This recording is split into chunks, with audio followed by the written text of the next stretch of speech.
أعوذ بالله السميع العليم من الشيطان اللعين الرجيم. بسم الله الرحمن الرحيم. به نستعين. وصلى الله على سيدنا محمد وآل بيته الطاهرين. اللهم صل على محمد وآل محمد وعجل فرجهم. قال إمام العلي عليه الصلاة والسلام: فتكلموا في العلم تبين أقداركم. ملائم التقیان، غالب علی کل غالب، مطلوب علی کل طالب، ارشاد فرماتے ہیں کہ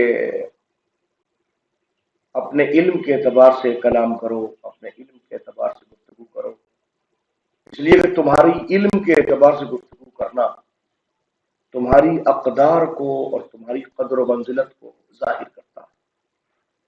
ظاہر ہے کہ اس کا مطلب یہ ہے کہ جب قدر و منزلت کا ظہور علم کی بنیاد پر ہوتا ہے، علم کے مطابق کلام کرنے کی بنیاد پر ہوتا ہے، تو پھر اگر ہم اپنے قدر و منزلت میں اضافہ چاہتے ہیں اور یہ چاہتے ہیں کہ ہماری قدر و منزلت بڑھ جائے، تو اس کے لیے پھر ہمیں چاہیے کہ علم کا حصول کریں، اس لیے جتنا زیادہ علم کا حصول ہوگا اتنا ہی زیادہ انسان کی قدر و منزلت میں اضافہ بھی ہوگا۔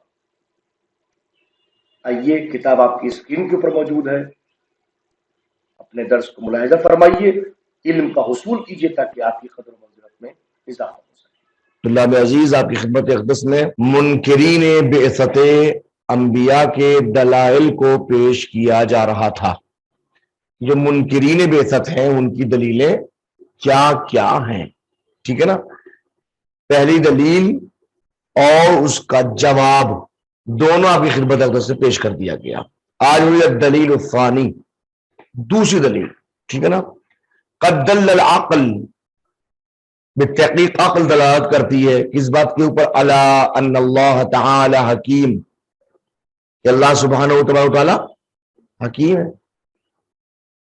کنفرم نہیں؟ عقل دلالت کرتی ہے۔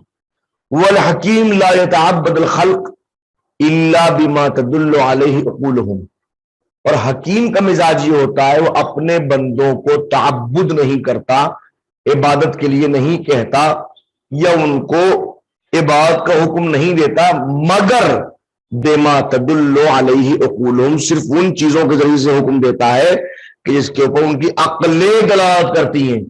جن چیزوں پر بندوں کی عقلیں دلالت کرتی ہیں ان کے ذریعے سے اللہ، جس کو عقل سمجھ سکتی ہے، عبادت کا حکم بالعقول ہوگا، جس کو عقل درک کر سکے۔ ایسی عبادت جس کو عقل درک نہ کر سکے اس کا اللہ اور حکیم ہوتے ہوئے اللہ حکم نہیں دے سکتا، ٹھیک ہے نا؟ وقد دلت الدلائل العقلیہ، اور دلائل عقلیہ دلالت کرتے ہیں، جو عقلی دلائل ہیں وہ دلالت کرتے ہیں کہ الا ان للعالم صانعا، کہ اس کائنات کے لیے ایک صانع ہے، بنانے والا ہے۔ کیسا صانع؟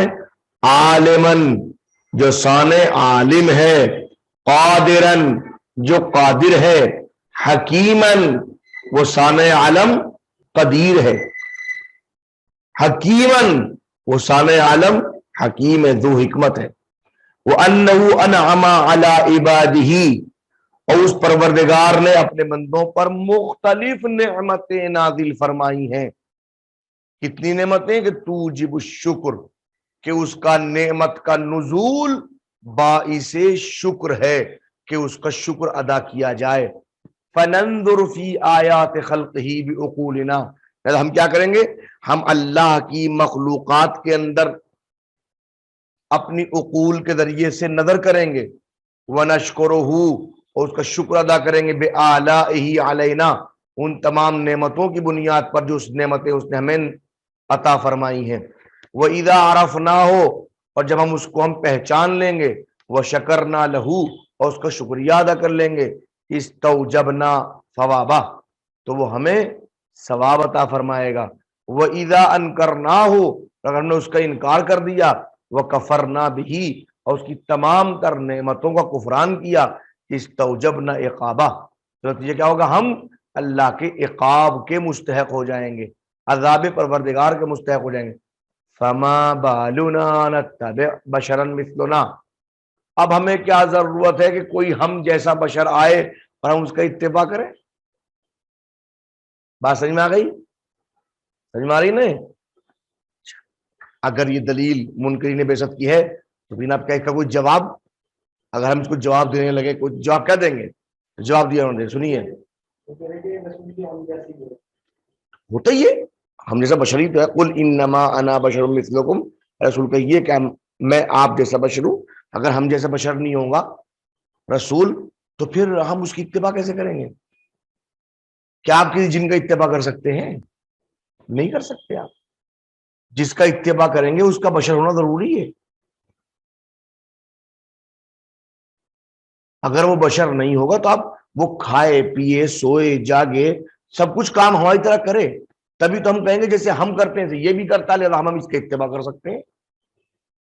جانور آپ کا اتباع نہیں کر سکتا، آپ جانور کا اتباع نہیں کر سکتے، اس کا مزاج اور ہے، آپ کا مزاج اور ہے، اس کی صنف اور ہے، آپ کی صنف اور ہے، اس کا جنس الگ ہے، آپ کی جنس الگ ہے. اس منزل کے اوپر بات واضح ہوئی. والجواب ان قسما من هذا الدلیل تکرار للدلیل الاول، اس دلیل میں سے کچھ چیزیں ایسی ہیں جو پہلی دلیل کی تکرار ہیں، جو پہلے دلیل میں آیا تھا وہ اس میں بھی تقریباً آ گیا. وہ اما ما افید فی ذیلہ، اب جن چیزوں کو اس دلیل کے ذیل میں جن چیزوں سے فائدہ اٹھایا گیا ہے، من وقوف الانسان علی حسن الشکر وقبح الکفر، وہ کیا ہے؟ وہ یہ ہے کہ انسان کم سے کم اس منزل کے اوپر آ گیا ہے کہ وہ جانتا ہے کہ شکر کرنا اچھا ہے، کفر جو ہے وہ قبیح ہے. اس دلیل میں اس چیز سے فائدہ اٹھایا گیا. بات واضح ہو رہی ہے. فَهُوَ وَإِنْ كَانَ صَحِيحًا، تو یہ چیز اگرچہ بات صحیح بھی ہے، ہم اس سے انکار نہیں کر رہے ہیں. غیر انه یلاحظ علیہ امران، مگر اس دلیل کے پاس سامنے دو امر پہ ملاحظہ کیا جائے گا، دو امر کا لحاظ کیا جائے گا یہاں پر. الاول، پہلا امر، ان کثیرا من الناس، اکثر لوگ، لا یعرفون کیفیت الشکر، کیفیت شکر ہی کی معرفت نہیں رکھتے. فربما يتصورون، کبھی کبھی وہ تصور کرتے ہیں کس بات کا؟ کہ ان عبادت المقربین نوع شکر اللہ تعالی، کہ مقربین کی عبادت اللہ کے شکر کی ایک نوع ہے. جو مقربین پروردگار ہیں کسی ذریعے سے معلوم ہو بھی گیا کہ یہ چیز اللہ کے قریب ہے، اب وہ بعض وہ کرتے ہیں کہ انہی کی عبادت کرتے ہیں. عبادت کر کے کیا کرتے ہیں؟ یہ تصور کرتے ہوئے کہ یہ اللہ کے شکر میں سے ہے. فَلِأَجْلِ ذَلِكَ تَرَى عَابَدَةُ الْأَصْنَامِ وَالْأَوْثَانِ، اگر اسی سلسلے میں دیکھنا چاہتے ہیں تو آپ دیکھیے ان لوگوں کو جو بتوں کی عبادت کرتے ہیں اور اوثان کی عبادت نہیں، بتوں کی عبادت کرتے ہیں. یا اعتقدون، وہ اعتقاد رکھتے ہیں کہ ان عبادتہم للمخلوق شیئا موجبا للتقرب، کہ مخلوق کا ان اوثان اور ان اصنام کی عبادت کرنا اللہ کے تقرب کا سبب ہے. جناب کون بتا رہا ہے آپ کو؟ ایک نمبر فون دیکھنی چاہیے، فون دیکھیے نیچے دیکھیے آیت لکھی ہوئی ہے. قال تعالی حکایت المشرکین، اللہ نے مشرکین سے حکایت کرتے ہوئے کیا کہا؟ والذین اتخذوا من دونہ اولیاء، وہ لوگ جو اللہ کو چھوڑ کے کسی دوسرے کو یعنی بتوں کو اپنا ولی بناتے ہیں، وہ کیا کہتے ہیں؟ ما نعبدہم، ہم ان کی بات نہیں کرتے، کرتے تو ہو کہ ہاں الا، مگر کرتے ہیں لیقربونا الی اللہ زلفا، تاکہ ان بتوں کے ذریعے سے ہم اللہ کی قربت حاصل کر لیں. بات واضح ہوئی. تو پہلی بات تو یہ کہ بہت سے لوگ کیفیت شکر کی معرفت نہیں رکھتے، کبھی کبھی وہ مقربین کی بات کرنے لگتے ہیں، یہ سمجھتے کہ اللہ کا شکر ہے. ٹھیک ہے. الثانی، دوسرا امر، ان تخصیص برامج الانبیاء بالامر بالشکر، انبیاء کے جتنے برنامے اور پروگرامز ہیں، وہ انبیاء کے تمام پروگرام جو مخصوص ہیں اس بات سے کہ انبیاء نے ان پروگرام کے ذریعے سے لوگوں کو شکر کا حکم دیا ہے، وَالنَّهِي عَنْ كُفْرَانِ النِّعْمَةِ، اور ان پروگرام کے ذریعے سے انبیاء نے کفران نعمت سے روکا ہے. وہ کیسے برامج مخصوص ہیں؟ غفل عن اہدافہم السامیہ، اس بنیاد پر ہے کہ لوگ اپنے اپنے ہدف کو بھول چکے ہیں، اپنے اہم ترین سمو بلند بالا ہدف سے غفلت میں پڑے ہوئے ہیں۔ فَإِنَّهُمْ جَاءُوا، اس لیے کہ وہ جتنے بھی انبیاء ہیں اس لیے آئے ہیں لِإِسْعَادِ الْبَشَرِ فی حیاتہم الفردیہ والاجتماعیہ، تاکہ لوگوں کو بتائیں کہ تمہاری پرسنل زندگی میں سعادت کیسے آتی ہے اور تمہاری اجتماعی زندگی میں خوش بختی کیسے آتی ہے، یہ بتانے کے لیے آئے ہیں۔ مجھے انسان کی دو ہی قسم کی زندگی ہے، یا فردی زندگی میری اپنی زندگی، یہ کہ اجتماعی زندگی کہ میں اپنے اجتماع کا ایک حصہ ہوں۔ وَلَا تَخْتَصُّ رِسَالَتَهُمْ بِالْأَوْرَادِ وَالْأَذْكَارِ الْجَافَّةِ، یاد رکھیے انبیاء کی رسالت اس لیے نہیں آئی ہے کہ وہ لوگوں کو خشک اذکار اوراد بتائیں، یہ ورد کرو، یہ ورد کرو، یہ ورد کرو، یہ بتائیں کہ یہ ذکر کرو، یہ ذکر کرو، یہ ذکر۔ انبیاء صرف یہ بتانے کے لیے نہیں آئے ہیں۔ قتل التی یرددھا اصحاب بعض الدیانات ایام السبت والعہد فی البیع والکنائس۔ اگر اس چیز کو دیکھنا چاہتے ہیں تو آپ جا کے دیکھیے، بعض ادیان سے متعلق ہفتے اور اتوار کے دن لوگ اپنے اپنے عبادت گاہوں کے اندر اس دین سے وابستہ افراد کو ایسے ایسے اوراد اور ذکر کی تعلیم دیتے ہیں، ٹھیک ہے۔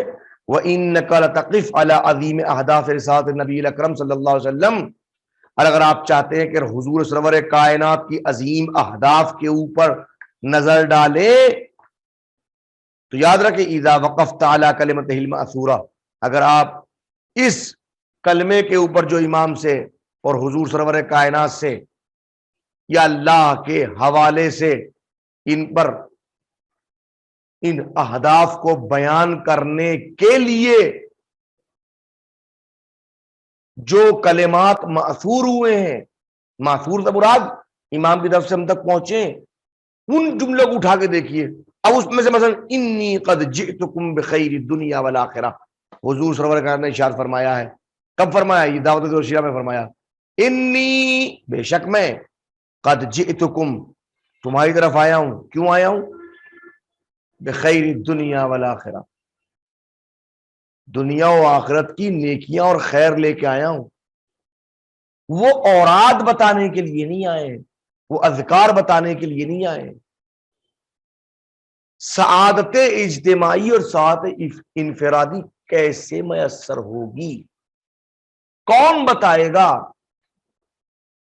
لہذا ایک نبی کی ضرورت ہے کہ جو ہمیں خوشبختی اور ضلالت کے تمام تر راستوں سے آگاہ کر سکے اور ہم اللہ کی بارگاہ میں خوشبخت ہو سکیں اور گمراہی سے بچ سکیں۔ وصلی اللہ علی سیدنا محمد و آل بیتہ الطاہرین۔